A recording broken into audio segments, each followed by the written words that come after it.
Hello and welcome you all to let's crack it. तो world history series की ये next video है। इसमें नेक्स्ट चैप्टर स्टार्ट हो रहा है, चैप्टर नंबर 4। इससे पहले 3 चैप्टर्स हैं, उसमें अलग अलग कॉन्सेप्ट्स हमने सीखे। फ्रेंच रिवॉल्यूशन हमने सीखा, उसमें सोशलिज्म इन यूरोप में क्या हो रहा था, यूरोप में सोशलिज्म कैसे हुआ, वो चीज़ हमने देखी। और उसके बाद हमने देखा नाजी हिटलर का, है ना, कि जर्मनी में जो नाजिज़म था, नाजीवाद था, वो किस तरह से राइज़ किया और उसने किस तरह से अपना इन्फ्लुएंस किया वर्ल्ड वॉर 2 में।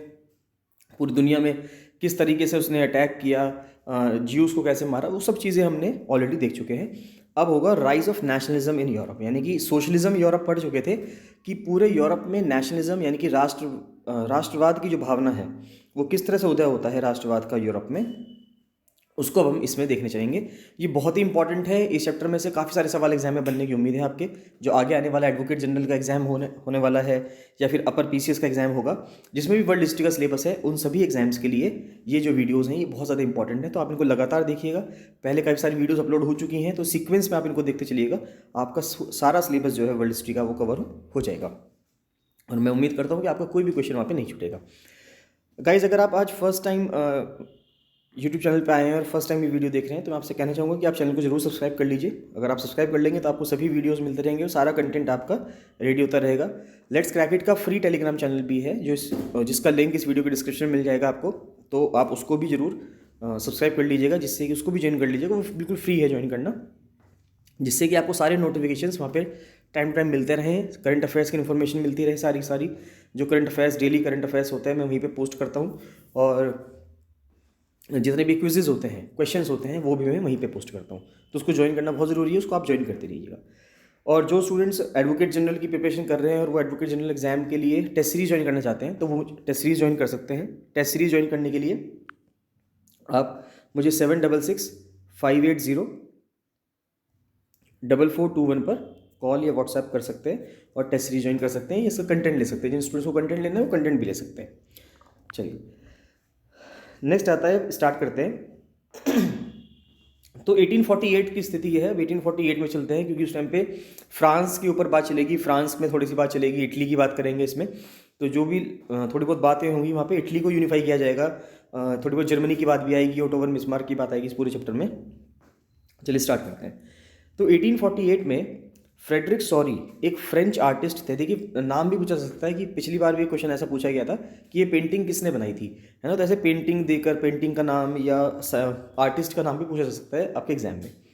1848 में फ्रेडरिक सॉरी जो एक फ्रेंच आर्टिस्ट थे, prepared a series of 4 prints visualizing his dream of a world made up of a democratic and social republics as he called them।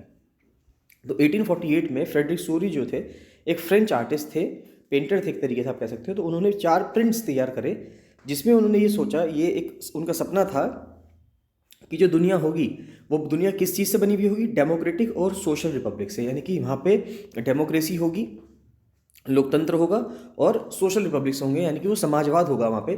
तो इस तरह के देश होंगे, इस तरह के रिपब्लिक होंगे। ये एक इमेज फ्रेंच जो आर्टिस्ट थे फ्रेडरिक, उन्होंने सोची थी और उन्होंने इस तरह से प्रिंट बनाया था, यानी कि एक ड्राइंग बनाई थी, आप ये कह सकते हैं। In Sorrieu's utopian vision the peoples of the world are grouped as distinct nations identified through their flags and national costume. तो सोरी का जो यूटोपियन विजन था, देखिए यूटोपियन वर्ड का मतलब क्या होता है। यूटोपियन वर्ड का मतलब है कि जो प्रैक्टिकली पॉसिबल नहीं है। कि आप ये सोच लो, फॉर एग्जांपल, इसको मैंने पहले भी समझाया है पिछली वीडियोस में भी। जैसे गांधी जी हैं, गांधी जी ने कहा कि हमको आर्मी की या पुलिस की ज़रूरत नहीं है। जब हम आज़ाद हो रहे थे तो उस टाइम पे गांधी जी का ये सोच थी कि हमको आर्मी की रिक्वायरमेंट नहीं है, हमको पुलिस की रिक्वायरमेंट नहीं है। उनका कहना था कि एक राम राज्य बनेगा। अपने आप में एक यूटोपियन विजन है, क्योंकि ज़रूरी नहीं है कि हर आदमी जो होगा, हर पर्सन जो होगा देश के अंदर, वो अच्छा ही गुडविल ही रखता हो, वो नेगेटिव भी हो सकता है, यानी क्रिमिनल्स भी होंगे, है ना, कोई लोग गलत काम भी करेंगे। तो यानी कि हमें पुलिस की रिक्वायरमेंट पड़ेगी, आर्मी की रिक्वायरमेंट पड़ेगी।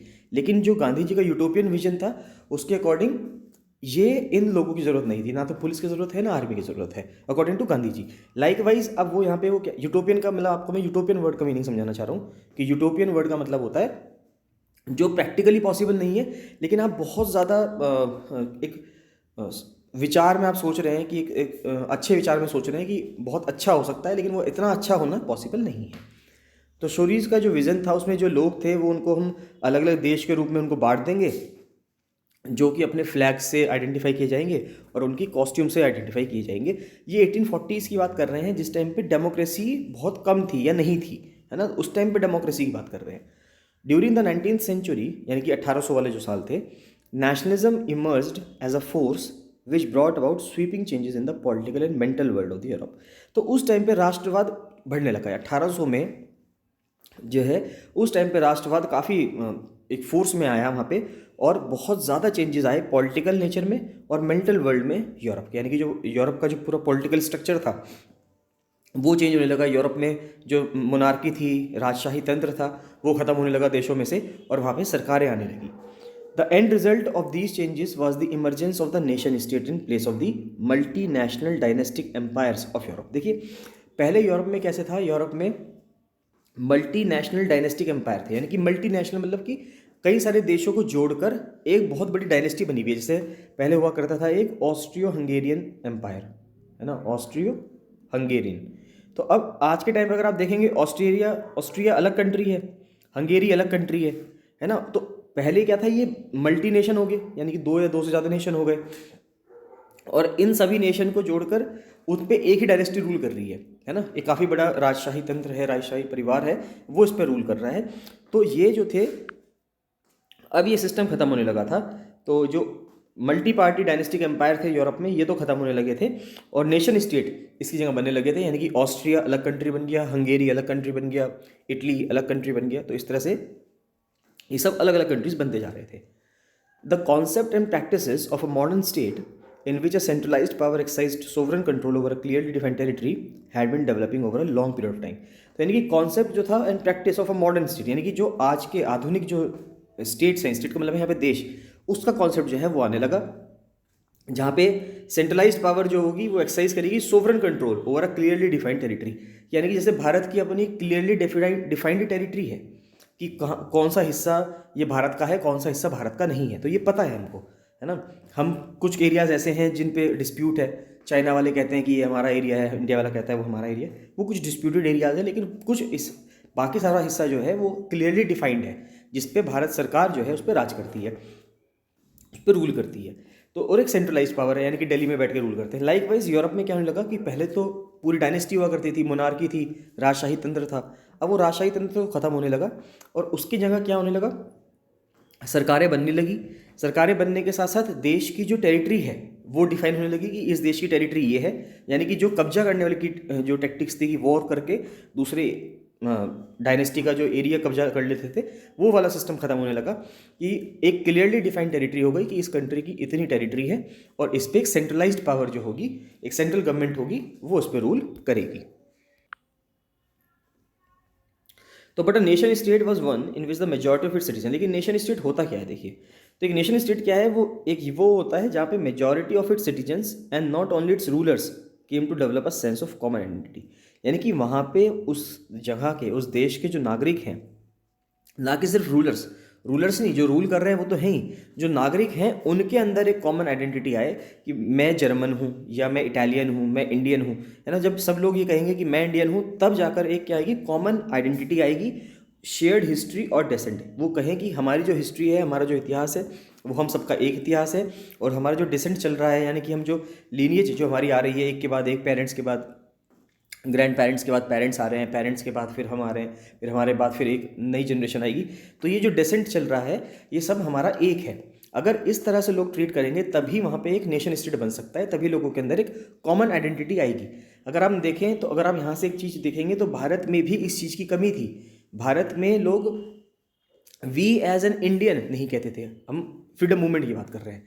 तो ये फ्रीडम मूवमेंट के दौरान हम जब अलग अलग प्रिंसली स्टेट्स में भारत बटा हुआ था, तो लोग अपने आप को उस प्रिंसली स्टेट से ही ताल्लुकात कहते थे कि भाई हम तो ये हैं, हम भारतीय नहीं हैं, है ना। लोगों के अंदर जो भारतीय वाली फीलिंग थी, वो हमारे जो फ्रीडम फाइटर्स थे उन्होंने इंडियन एज अ इंडियन आप लड़ाई करो अंग्रेज़ों से लड़ने के लिए। आप ये मत करो कि आप गुजरात के काठियावाड़ से आते हैं, या राजस्थान के राजपूताना से, आप मेवाड़ से आते हैं, है ना। तो यहाँ से आपको बाहर निकलना है, और आपको अपने आप को राजस्थान राजपूताना या गुजरात काठियावाड़ का ना कह के आपको अपने आप को भारतीय कहना है।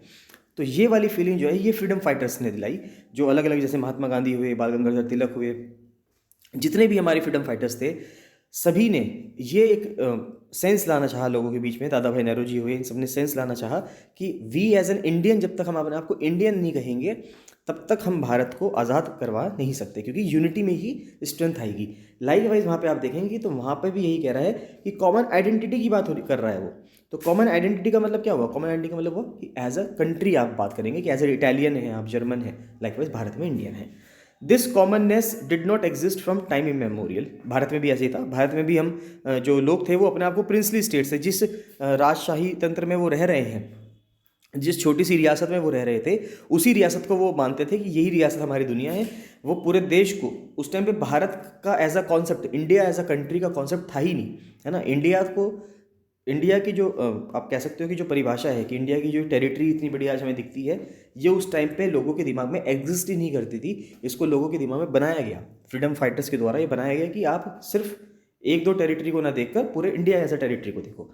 This commonness did not exist from time memorial, it was forced through struggles, through the action of leaders and common people. Same बात भारत में लागू होती है कि भारत में भी ये जो एकता की, कॉमननेस की जो बात थी, ये टाइम मेमोरियल से एग्जिस्ट नहीं करती थी। इसको लोगों के बीच में उत्पन्न किया गया 1800 के लास्ट के सालों में, जब इंडियन नेशनल कांग्रेस बनी 1885 के बाद से। It was forced through struggles, ये स्ट्रगल के द्वारा, लीडर्स के एक्शन के द्वारा और लोगों के द्वारा, जनमानस के द्वारा बहुत प्रयास किए गए, उसके बाद जाकर ये चीज़ हो पाई है। तो आप देख सकते हैं कि जो दुनिया में हो रहा था, ऐसा नहीं है कि इंडिया में ये चीज़ कोई यूनिक थी, दुनिया में भी ऐसी था, सभी जगह ऐसा था, और इंडिया में भी उसको मतलब इंडिया में भी वो चीज़ हुई है और बाहर भी वो चीज़ हो रही थी। एब्सोल्यूटिस्ट कौन लोग होते हैं? देखिए, एब्सोल्यूटिस्ट होते हैं कि अ गवर्नमेंट और system of rule that has no restraints on the power exercise. देखिए, मैं कहूँ कि ये एब्सोल्यूटिस्ट गवर्नमेंट है, तो एब्सोल्यूटिस्ट गवर्नमेंट का मतलब यहाँ पे क्या होता है? निरंकुशवादी जो सरकार होती है, उसका मतलब ये होता है जिस पे कोई भी रोक टोक नहीं होती, जिस पे जो वहाँ का जो सरकार जो चला रहा है उसके पास अनब्राइडल्ड पावर्स होती हैं, यानी कि उसके पास इतनी ताकतें हैं, वो जो चाहे वो कर सकता है, उस पर कोई रोक टोक नहीं है। In history the term refers to a form of monarchical government that was centralised, militarised and repressive. History में अगर देखा जाए, इतिहास की तरफ से अगर मैं देखूँ, तो एक ऐसी सरकार होती है जो एक मोनार्किकल गवर्नमेंट है, यानी कि मोनार्की है, वहाँ पे एक राजशाही तंत्र है, जो राजा है वही सब कुछ है, जो वो बोलेगा वही होगा, चाहे वो गलत बोल रहा हो चाहे वो सही बोल रहा हो। वही सेंट्रलाइज्ड पावर है, मिलिटराइज्ड है, सारी जो सेना है, सारी जो आर्मी है वो मोनार्क की होती है। तो मोनार्क जो चाहेगा वो करेगा। एंड रिप्रेसिव, और सिंपल सी बात है कि अगर कोई मोनार्क अपने ही फ़ायदे के लिए बात करेगा, तो अगर वो उसका अगेंस्ट में कोई जा रहा है तो उसको क्या करेगा? उसका वो दमन करेगा, रिप्रेसिवनेस करेगा। यूटोपियन वर्ड का मैंने मीनिंग आपको समझा दिया।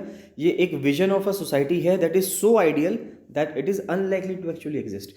कि यानी कि ये इतनी आइडियल सोच आपने रख ली कि वो एग्जिस्ट ही नहीं कर सकता। जैसे गांधी जी ने जब सोचा था कि राम राज्य होगा और हमें पुलिस की ज़रूरत नहीं है, आर्मी की ज़रूरत नहीं है, तो इसका मतलब क्या है कि उन्होंने इतनी आइडियल सोच रखी, इतनी आदर्श सोच रखी कि ये पॉसिबल ही नहीं है कि ऐसा हो कि एक राज्य ऐसा हो, कि पूरा भारत ऐसा हो कि वहाँ पे पुलिस की ज़रूरत ना हो, है ना। भारत में कितने ज़्यादा क्राइम्स होते हैं डेली। तो अब आप इमेजिन कर सकते हैं कि क्या ऐसा पॉसिबल है सॉरी, कि क्या ऐसा पॉसिबल है कि पुलिस की ज़रूरत ना पड़े? ऐसा पॉसिबल नहीं है। तो इस विजन को कहते हैं यूटोपियन विजन। ठीक है, ये सवाल मेंस में भी सवाल पूछा जा सकता है कि यूटोपियन विजन के ऊपर सवाल पूछे जाते हैं, पहले भी पूछे गए हैं, मेंस में भी सवाल पूछा जा सकता है। फ्रेंच रिवॉल्यूशन की बात करते हैं। French revolution and the idea of nation. First clear expression जो नेशनलिज्म का आया वो 1789 में फ्रेंच रिवॉल्यूशन के द्वारा आया। फ्रांस एक फुल फ्लेजेड टेरिटोरियल स्टेट बन गया 1789 में, under the rule of an absolute monarch. उस टाइम पे एक मोनार्क थे जो एब्सोल्यूट थे। ऊपर हमने देख लिया कि एब्सोल्यूटिस्ट क्या होता है। एब्सोल्यूट का मतलब होता है जो राजा कहता है कि मैं जो कह रहा हूँ वही सब सत्य है और आप अपना दिमाग मत चलाइए, और जो राजा कहता है वही होगा। The political and constitutional changes that came in the wake of French Revolution led to the transfer of sovereignty from the monarchy to a body of French citizens। तो वहाँ पे पॉलिटिकल चेंजेस आए, कॉन्स्टिट्यूशनल चेंजेस आए 1789 के बाद। पूरा French revolution हम already पढ़ चुके हैं। जिन्होंने नहीं देखा है तो पहले ही जो वीडियोज़ हैं, फर्स्ट सेकंड थर्ड फोर्थ जो वीडियोज़ हैं वर्ल्ड हिस्ट्री की, आप उनको देखिए, उसमें पूरा फ्रेंच रिवॉल्यूशन डिटेल में समझाया गया है। यहाँ पे एक छोटा सा उसकी समराइज़ कर दिया गया है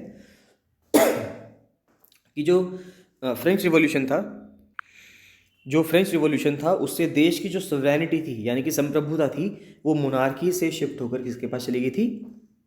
फ्रेंच सिटीजन्स के द्वारा एक जो बॉडी बनाई गई थी, जनरल असेंबली बनाई गई थी वहाँ पे, उनके पास चली गई थी। The revolution proclaimed that it was the people who would henceforth constitute the nation and shape it's destiny. तो जो क्रांति हुई थी वहाँ पे 1789 की जो क्रांति हुई थी फ्रांस में, उससे ये निकल के आया था कि अब राजा नहीं, जो वहाँ के मनुष्य हैं, जो वहाँ के पीपल हैं, जो वहाँ के लोग हैं, फ्रांस के जो नागरिक हैं, वो शेप करेंगे इस देश की डेस्टिनी को। यानी राजा जो चाहेगा वो नहीं होगा, अब जो लोग चाहेंगे वो होगा।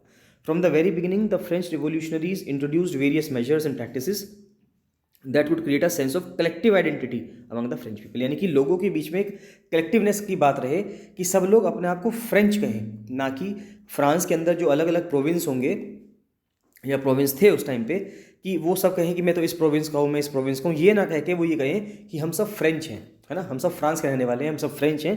तो ये वाली जो फीलिंग लानी थी लोगों के बीच में, ये उस टाइम पे 1789 की रिवॉल्यूशन के बाद या 1789 की रिवॉल्यूशन के दौरान ये फीलिंग लोगों के बीच में लाई गई। तो आइडियाज़ किसके थे? ली पैट्री यानी कि द फादरलैंड। सिमिलरली भारत में हम उसको मदरलैंड बोलते हैं, मातृभूमि कहते हैं हम भारत में। एंड ली सिटोयन द सिटीजन, यानी कि ली सिटोयन की फीलिंग लाई गई कि भाई हम सब सिटीजन हैं इस धरती के, इस फ्रांस की धरती के। लाइकवाइज हम सब सिटीजन हैं भारत की धरती के। तो ये फीलिंग भी इंडियंस के अंदर जगाई गई दादा भाई नेहरू जी के द्वारा, या जितने और भी जो उस टाइम पे 1885 के बाद अगर आप बात करें, इंडियन नेशनल कांग्रेस बनी, उससे पहले थोड़ी सी एक इंडियन नेशनल एसोसिएशन बनी, ऑर्गेनाइजेशन शिशिर कुमार घोष वगैरह ने बनाई। तो वो जितनी भी आप मॉडर्न हिस्ट्री में पढ़ेंगे, तो मॉडर्न हिस्ट्री में 1880 के बाद का या 1840-50 के बाद का जो काल रहा, 1857 की क्रांति के बाद से 1947 तक, ये 100 साल जो हैं ये बहुत ज़्यादा इंपॉर्टेंट है, 90 ईयर्स। इसको जरूर ध्यान से पढ़िएगा, इसके परिणाम में बहुत ज़्यादा इंपॉर्टेंस है। सबसे ज़्यादा क्वेश्चन जो बनते हैं मॉडर्न इंडियन हिस्ट्री में वो यहीं से बनते हैं। A new French flag tricolour was chosen to replace the former royal standard. पहले एक रॉयल स्टैंडर्ड था, रॉयल स्टैंडर्ड का मतलब है कि जो राजशाही तंत्र का जो झंडा था पहले वो हुआ करता था, उसको हटाकर 3 रंग का एक ट्राई कलर, जैसे भारत का ट्राई कलर है, इस तरह से ट्राई कलर यानी कि 3 कलर का झंडा जो है फ्रांस ने अपनाया। Estates general was elected by the body of active citizens and renamed the national assembly. तो एस्टेट्स जनरल पहले चूज़ किया जाता था और उसका नाम चेंज करके क्या कर दिया गया, नेशनल असेंबली कर दिया गया, जिसमें फ्रांस के कॉमन लोग पार्टिसिपेट कर सकते थे इलेक्शन में, और फ्रांस के कॉमन लोग ही लेजिस्लेटर बन के वहाँ पे बैठ सकते थे। New hymns were composed, oaths taken, martyrs commemorated, all the name of the nation. यानी सेम चीज़ आप कर रहे हैं। आप पूरी दुनिया में देखिए, हर देश में सेम चीज़ होती है कि आपने नए नए हिम्स बनाए। जैसे भारत में भी नए नए हिम्स बने, हमने वंदे मातरम बनाया, जनगण मन बनाया, रविन्द्रनाथ टैगोर ने, सोमनाथ चटर्जी ने, अलग अलग लोगों ने बनाया। तो यहाँ पे हम क्या करेंगे कि अब हिम्स बनाया, ओथ ली गई वहाँ पे, है ना, ओथ ली गई लोगों के द्वारा। तो अब मार्टियर्स को कॉमेमोरेट किया गया, जो भी आपके शहीद हुए हैं उन लोगों को कॉमेमोरेट किया गया। तो यानी कि अलग अलग चीज़ें की गई लोगों के द्वारा, जिससे लोगों के बीच में एक देश होने की फीलिंग जगाई जा सके। A centralised administrative system was put in place and it is formulated uniform laws for all citizens within state. यानी कि एक सेंट्रलाइज्ड एडमिनिस्ट्रेटिव सिस्टम बनाया गया, ठीक है, जिससे कि यूनिफॉर्म लॉ बनेंगे और सभी नागरिकों पर वे, जो भी उस टेरिटरी के अंदर जो नागरिक रहते हैं उन सभी नागरिकों पर वो लॉ एप्लीकेबल होंगे। इंटरनल कस्टम ड्यूटी को ख़त्म कर दिया गया, जो ड्यूज़ थी उनको ख़त्म कर दिया गया, और एक यूनिफॉर्म सिस्टम जो था वेट्स एंड मेजर्स का अडॉप्ट कर दिया गया। यानी कि ऐसा नहीं है कि अगर आप काठियावाड़ पेनिनसुला में हैं, राजस्थान गुजरात के काठियावाड़ पेनिनसुला में हैं, तो वहाँ पे तो 1 किलो का हिसाब कुछ अलग है, और अगर आप उत्तराखंड में आ गए तो वहाँ पे 1 किलो कुछ अलग है ना। पहले क्या होता था कि अगर हम जर्मन के बारे में जब पढ़ेंगे, जर्मनी में, तो जर्मनी में सब अलग अलग था कि जर्मनी में अगर 39 स्टेट्स थे, तो जर्मनी के 39 स्टेट्स में सब जगहों पे कपड़े नापने के, जैसे मान लेते हम 1 मीटर कहें, 1 मीटर में कितना कपड़ा आएगा, आप कहेंगे 100 सेंटीमीटर। तो लेकिन वहाँ पे वहाँ सब जगहों पे अलग अलग था, 1 मीटर की वैल्यू कहीं पे कुछ थी, कहीं पे कुछ थी। तो इससे क्या होगा कि यानी कि वेट्स एंड मेजर्स ही आप अगर आप एक शहर से दूसरे शहर गए तो उसमें चेंज हो जाएंगे। तो अगर ऐसा होता है तो इसमें बहुत ज़्यादा दिक्कतें आएंगी ट्रेड करने में, सब कुछ करने में, यानी कि यूनिटी नहीं रहेगी पूरे देश में। तो लाइकवाइज एक यूनिफॉर्म सिस्टम वेट्स का और मेजर्स का उसको अपनाया गया कि अगर हमने कहा कि 1 किलो का मतलब 1000 ग्राम है, तो ये अब पूरे देश के अंदर यही सिस्टम चलेगा कि 1 किलो का मतलब 1000 ग्राम्स होगा, है ना। अगर आप कल को कह दो कि 1 किलो का मतलब है 500 ग्राम्स, तो पूरे देश में फिर 1 किलो का मतलब 500 ग्राम्स ही होगा। ऐसा नहीं है कि कोई स्टेट उसको 1000 ग्राम्स की तरह से कंसिडर कर रहा है और कोई स्टेट उसे 500 ग्राम्स की तरह कर रहा है, ऐसा नहीं होगा। तो यूनिफॉर्म सिस्टम जो है उसको बनाया जाएगा। रीजनल डायलेक्ट्स वर डिस्करेज्ड। जो रीजनल डायलेक्ट्स थे, यानी कि अगर आप जैसे रीजनल डायलेक्ट्स की क्या बात होती है, इसे जैसे हम बात करें कि मान लेते उत्तराखंड एज अ स्टेट की मैं अगर बात करूं, तो उत्तराखंड में जो मेजर लैंग्वेज बोली जाती है वो बोली जाती है हिंदी, ठीक है। ऑफिशियल लैंग्वेज जो है वो हिंदी है, ठीक है। दूसरी ऑफिशियल लैंग्वेज संस्कृत है, लेकिन लोकल डायलेक्ट्स भी हैं। कुछ लोग कुमाऊनी बोलते हैं, कुछ गढ़वाली लैंग्वेज बोलते हैं, उसमें भी कुछ क्लासिफिकेशन होगा।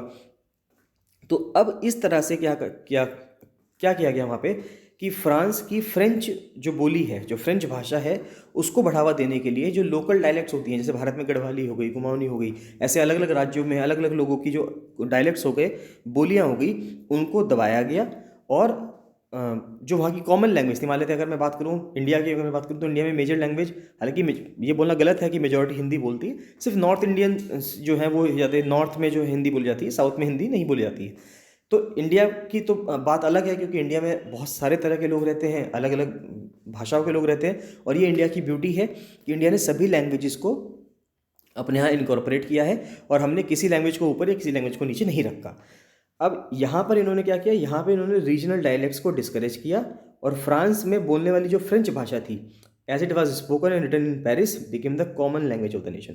क्योंकि फ्रेंच लैंग्वेज जो थी वो पेरिस में लिखी और पढ़ी जाती थी, बोली जाती थी, तो पूरे देश पे फ्रेंच लैंग्वेज को ही लगा दिया गया। सभी लोगों से कहा गया कि आप फ्रेंच में ही बात करेंगे। आप जो लोकल डायलेक्ट अगर आप कोई बोलते हो वहाँ पे, अपनी कोई लोकल बोली अगर आप कोई बोलते हैं, तो आप उसको बोलना बंद कर दीजिए। The revolutionaries further declare that it was the mission and the destiny of the French nation to liberate the people of Europe from despotism. अब देखिए कुछ हद तक और बढ़ते जा रहे हैं आगे। तो उन्होंने रिवोल्यूशनरीज ने, जो क्रांतिकारी थे, उन्होंने ये डिक्लेयर करना शुरू कर दिया कि ये मिशन है और किस्मत है फ्रांस के देश की, कि फ्रांस के देश के लोगों की, कि अब उसको जो फ्रांस तो लिबरेट हो चुका, फ्रांस तो मोनार्की खत्म कर दी फ्रांस ने, तो अब पूरे यूरोप पे, जो पूरे यूरोप में जो मोनार्की सिस्टम है उसको ख़त्म करेगा। और यहाँ पर जिम्मेदारी किसके ऊपर है, ये फ्रांस के ऊपर है। देखिए ये फ्रांस ने यहाँ से थोड़ा सा गलत स्टेप लेना शुरू कर दिया। अब नेपोलियन बोनापार्ट हमने पहले पढ़ लिया है कि नेपोलियन बोनापार्ट आएंगे, वो बाद में फिर वापस से मोनार्की बन जाएगा। फ्रांस 1789 में कुछ टाइम तक तो आज़ाद रहा, लेकिन उसके बाद फिर मोनार्की बन गया नेपोलियन बोनापार्ट के अंडर। तो उन्होंने ये सोचना शुरू कर दिया कि पूरे यूरोप को आज़ाद करवाने का जिम्मा इनके ऊपर है, जो डेस्पोटिज्म है, in other words to help other peoples of Europe to become nations. तो अब ये हेल्प करेंगे यूरोप के सभी देशों की। देखिए अगर यहाँ पे ये पॉजिटिव थिंकिंग के साथ कर रहे हैं तो बहुत अच्छी चीज़ है, लेकिन जब नेपोलियन बोनापार्ट आए तो उन्होंने क्या करा, शुरू में तो एक अच्छी फीलिंग के साथ काम करना शुरू करा, लेकिन बाद में वो खुद मोनार्क बन गए और अपने परिवार के लोगों को, अलग अलग टेरिटरीज को कब्जा कर अपने परिवार के लोगों को उसमें बिठाना शुरू कर दिया और उनको राजा बनाना शुरू कर दिया। When the news of the events in France reached the different cities of Europe, students, other members of educated middle class began setting up Jacobin clubs. तो जब यूरोप में, जब फ्रांस में क्या हुआ, ये सभी इंफॉर्मेशन दूसरे शहरों में, फ्रांस के जो यूरोप के जो दूसरे देश थे, उनके शहर थे, वहाँ तक पहुँची। तो वहाँ के लोगों ने, वहाँ के स्टूडेंट्स ने भी जैकोबिन क्लब जो फ्रांस में इस्टेब्लिश हुए थे, जैकोबिन क्लब की स्थापना शुरू कर दी, और वहाँ पे भी मीटिंग्स होने लगी कि उनके देश को मोनार्की के सिस्टम से कैसे बाहर निकाला जाएगा।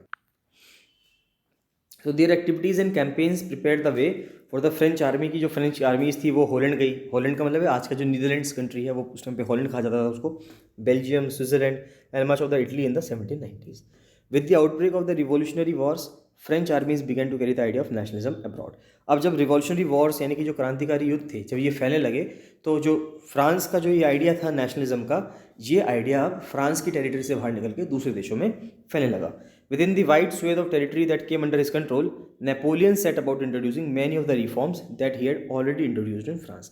तो जैसे नए नए एरिया जब नेपोलियन के अंडर आने लगे, तो नेपोलियन ने जो चेंजेस उसने फ्रांस में इंट्रोड्यूस किए थे, जैसे वेट्स एंड मेजर्स का कॉन्सेप्ट वो लेके आया है ना, तो ये सब चीज़ें उसने जो है दूसरे देशों में भी इस्टेब्लिश करना स्टार्ट कर दिया। Through a return to monarchy, Napoleon had no doubt destroyed democracy in France, but in the administrative field he had incorporated revolutionary principles in order to make the whole system more rational and efficient. Simple सी बात है, Napoleon जब वापस monarchy पे ले आया France को, तो सिंपल सी बात है, जो डेमोक्रेसी 1789 की रिवॉल्यूशन आई थी वो हालांकि ख़त्म तो हुई थी फ्रांस में, लेकिन उसने इसके बावजूद जो एडमिनिस्ट्रेटिव सिस्टम था, जो यानी कि जो वहाँ पे एडमिनिस्ट्रेशन था, प्रशासनिक जो व्यवस्था थी, उसने वो उसी तरह से अपनाई जिस तरह से एक डेमोक्रेटिक कंट्री में होनी चाहिए, है ना। यानी कि उसने लोगों के ऊपर मोनार्किकल सिस्टम बिल्कुल बहुत ज़्यादा आप कह सकते हो इम्पोज नहीं किया। जो पहले मोनार्की हुआ करती थी, जैसे पहले बोर्बन डायनेस्टी थी फ्रांस में, उस तरह से इसने काम नहीं किया। नेपोलियन ने सिविल कोड ऑफ 1804 लेके आया। ये सवाल पूछा जा सकता है कि सिविल कोड ऑफ 1804 कौन लेके आया था? नेपोलियन लेके आए थे। तो usually known as the Napoleonic code, इसको नेपोलियनिक कोड कहा जाता है। Did away with all privileges based on birth, यानी कि नेपोलियनिक कोड से ये आया निकल कर कि कोई भी अगर आपको प्रिविलेज बाय बर्थ मिलता है ना, कि मतलब आपने एरिस्टोक्रेसी में जन्म ले लिया है ना, यानी कि आपने एक बहुत ही रिच परिवार में जन्म ले लिया तो आपको एक बहुत ही अच्छी पोस्ट मिल जाएगी। इस चीज़ को नेपोलियन ने ख़त्म कर दिया। आपकी काबिलियत के हिसाब से आपको पोस्ट मिलेगी। अगर आप काबिल हैं तो आपको मिलेगी, चाहे आप गरीब परिवार में पैदा हुए हों चाहे आप अमीर परिवार में पैदा हुए हों। Established equality before the law, कानून के सामने सब समान है। Secure the right to property, और राइट टू प्रॉपर्टी को सिक्योर करने के लिए, क्योंकि राइट टू प्रॉपर्टी जो आज इंडियन कॉन्स्टिट्यूशन में मेंशन्ड है, वो राइट टू प्रॉपर्टी नेपोलियन ने भी अपने नेपोलियनिक कोड 1804 में लिखा था। This code was exported to the regions under French control, यानी कि इस कोड को उन जगहों पर ले जाया गया, उन देशों में अप्लाई किया गया जिन जिन देशों पे, जिन जिन टेरिटरीज पे नेपोलियन की सेना ने कब्जा किया था।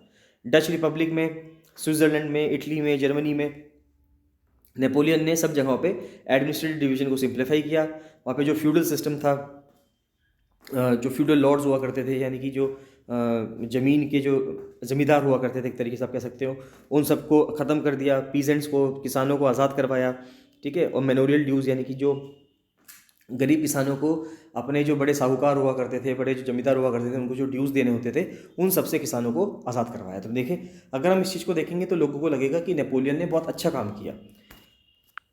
इन the towns too guild restrictions were removed, जो गिल्ड पे रेस्ट्रिक्शंस हुआ करती थी, यानी जो समूह बनाने में, यानी गिल्ड का मतलब होता है यहाँ पे कोई भी एक श्रेणी, कोई भी एक समूह जो बन जाता है, जैसे कि कारपेंटर्स का अपना एक समूह हो गया, गोल्ड स्मिथ्स का अपना एक समूह हो गया। तो वो जो समूह हुआ करता था, यूनियन हुआ करती थी, उस पर जो रेस्ट्रिक्शंस थे उन सबको ख़त्म कर दिया गया। ट्रांसपोर्ट कम्युनिकेशन सिस्टम वर इम्प्रूव, जो ट्रांसपोर्टेशन सिस्टम था, कम्युनिकेशन सिस्टम था, उन सबको इम्प्रूव किया गया। पीजेंट्स हो गए, किसान हो गए, आर्टिजन्स हैं, वर्कर्स हैं, जो नए बिजनेसमैन हैं, उन सबको फ्रीडम दी गई कि आप अच्छे से अपना काम कर सकते हैं। Businessman and small scale producer of goods began to realize that uniform laws, standardized weights and a common national currency would facilitate the movement and exchange of goods and capital from one region to another। अब देखिए, जब किसी देश के अंदर weights measure एक तरीके से होगा, ठीक है, नेशनल करेंसी एक होगी, यानी कि अगर भारत में हम ऐसा कर दें कि यूपी की करेंसी दूसरी है, हरियाणा की करेंसी दूसरी है, तो आप इमेजिन कर सकते हैं कि आप ट्रेड कर पाएंगे क्या? नहीं कर पाएंगे। तो लाइकवाइज वहाँ पे क्या किया, एक नेशनल करेंसी डिक्लेयर कर दी गई है ना, कि भाई ये जो मान लेते कोई करेंसी है, मान लेते फ्रेंच, एक अगर आप कहते हैं जैसे स्विस फ्रैंक है, तो स्विट्जरलैंड में से स्विस फ्रैंक है ना, या फ्रांस में हम कह सकते हैं मान लेते यूरो चलता है। तो जो यूरो है, पूरे देश में यूरो ही चलेगा, ऐसा नहीं है कि किसी प्रोविंस में दूसरी करेंसी, किसी प्रोविंस में दूसरी करेंसी। तो पूरे देश में जो सिस्टम है एक्सचेंज का, यानी कि जो पूरे देश में जो सिस्टम होगा बिजनेस का, वो बहुत इजी हो जाएगा। एक पर्सन किसी भी रीजन से किसी भी रीजन पे जाके वहाँ पे ट्रेड कर सकता है। However in the areas conquered, the reactions of the local population to French rule was mixed, लेकिन जो एरियाज पर कब्जा किया गया था वहाँ पर जो लोगों के जो रिएक्शंस थे वो फ्रेंच कंट्रोल के ऊपर, वो अलग अलग थे। यानी कुछ लोग उससे खुश थे, कुछ लोग उससे खुश नहीं थे। इनिशियली इन मैनी प्लेसेस, जैसे कि होलैंड में, स्विट्जरलैंड में, ब्रुसेल्स में, मेन्स, मिलान, वॉर्सो, ये सब शहरों के नाम हैं। फ्रेंच आर्मी को ये माना जाता था कि वो हार्बिंगर्स हैं लिबर्टी के, कि यानी कि ये हमें आज़ाद करवाने आए हैं इस मोनार्की से, जो नेपोलियन की जो सेना आ रही है वो हमें आज़ाद करवाएगी और हम सबको हमारे हक देगी। तो लोगों को पहले तो ये लग रहा था। But the initial enthusiasm soon turned to hostility as it became clear that the new administrative arrangements did not go hand in hand with political freedom। लेकिन सिंपल सी बात थी कि जब नेपोलियन बोनापार्ट की आर्मी ने इन पर कब्जा करना शुरू कर दिया, इन एरियाज़ पे, पहले तो लोगों को लगा कि हम मोनार्की से आज़ाद हो जाएंगे, ठीक है, आज़ाद तो हो गए, लेकिन अब क्या हुआ, अब नेपोलियन की आर्मी वहाँ पे आ गई, या नेपोलियन की जो मोनार्की थी वो वहाँ पे लागू हो गई। तो यानी कि जो असली फ्रीडम लोगों को मिलनी चाहिए थी, जो लोग सोचते थे नेपोलियन बोनापार्ट के से या एक फ्रेंच रिवॉल्यूशन से, वो लोगों को नहीं मिल पाया। टैक्सेशन बढ़ा दिया गया है ना, सेंसरशिप कर दी गई, forced conscription into the French army required to conquer the rest of Europe all seem to outweigh the advantages of the administrative changes.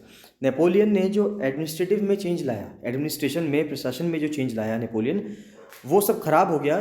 क्यों? क्योंकि नेपोलियन ने क्या करना शुरू कर दिया, वहाँ पे टैक्सेशन कर दिया है ना, यानी कि जो टैक्स वसूलने की जो श्रेणी थी यानी कि जो सीरीज़ थी उसको इंक्रीज़ कर दिया, यानी कि अब ज़्यादा परसेंट में टैक्स लिया जाने लगा। सेंसरशिप कर दी, यानी अखबार क्या छापेगा, प्रेस क्या छापेगी, उसके ऊपर सेंसरशिप कर दी गई। Forced conscription into the French army, लोगों को ज़बरदस्ती फ्रेंच आर्मी में भर्ती करने लगे। क्यों? क्योंकि जो पूरा यूरोप था, क्योंकि नेपोलियन बोनापार्ट ने एक मिशन पर निकला था कि मुझको पूरा यूरोप सुधारना है, पूरा यूरोप कब्जा करना है। तो अब पूरे यूरोप पर कब्जा करने के लिए क्या था कि हमें और ज़्यादा आर्मी चाहिए। तो जिन जिन जगहों पे वो कब्जा करता था उन सबके, वहाँ के जितने भी युवा थे, उन सबके लड़के जो थे, उन सबको आर्मी में भर्ती ज़बरदस्ती होना पड़ता था और ज़बरदस्ती युद्ध पे जाना पड़ता था, जिससे कि दूसरे एरियाज़ को कॉन्क्वेर किया जा सके यूरोप के। तो Napoleon lost the battle of Leipzig in 1813। ये इंपॉर्टेंट है, पूछ सकते हैं आपसे कि बैटल ऑफ लीप्जिग जो है ये कब हुआ, या तो क्रोनोलॉजी में लगाने के लिए आ जाएगा, या पूछा जाएगा कि इसमें कौन हारा था, तो नेपोलियन हारा था, और ये कब हुआ था, 1813 में हुआ था। तो ये था अभी making of nationalism in Europe. ये थोड़ा सा इसके बाद नेक्स्ट वीडियो में कंटिन्यू कर लेंगे, ऑलरेडी ये वीडियो काफ़ी लंबी हो चुकी है। तो ऐसे करते करते ये पूरा चैप्टर कर लेंगे कंप्लीट। आप इसके नोट्स बनाते रहिए। आपको कोई भी डाउट आता है तो कमेंट सेक्शन में बताइएगा, नोट्स अच्छे से बना लीजिएगा। जो भी डाउट आएंगे वो कमेंट सेक्शन में बताइएगा। आपको और क्या पढ़ना है आप ये भी मुझे बता सकते हैं कमेंट सेक्शन में, क्या इंप्रूवमेंट कर सकते हैं। अगर कुछ इंप्रूवमेंट है तो आप उसको भी बता सकते हैं। और जो लोग अपर पीसीएस की तैयारी कर रहे हैं, मैं आपको कहना चाहूँगा कि अपर पीसीएस की टेस्ट सीरीज़ भी चल रही है, तो अपर पीसीएस की टेस्ट सीरीज़ भी आप ज्वाइन कर सकते हैं। बहुत इंपॉर्टेंट है, 12 टेस्ट हैं उसके अंदर, और टेस्ट की स्ट्रेंथ बढ़ा दी जाएगी। अभी इनिशियली मैंने उसमें 12 टेस्ट रखे हैं। तो जो स्टूडेंट्स अपर पीसीएस की प्रिपरेशन कर रहे हैं और टेस्ट सीरीज ज्वाइन करना चाहते हैं, वो भी मुझे 7665804421 पर कॉल या मैसेज कर सकते हैं और टेस्ट सीरीज ज्वाइन कर सकते हैं। चलिए मिलते हैं नेक्स्ट वीडियो में। So thank you and bye bye.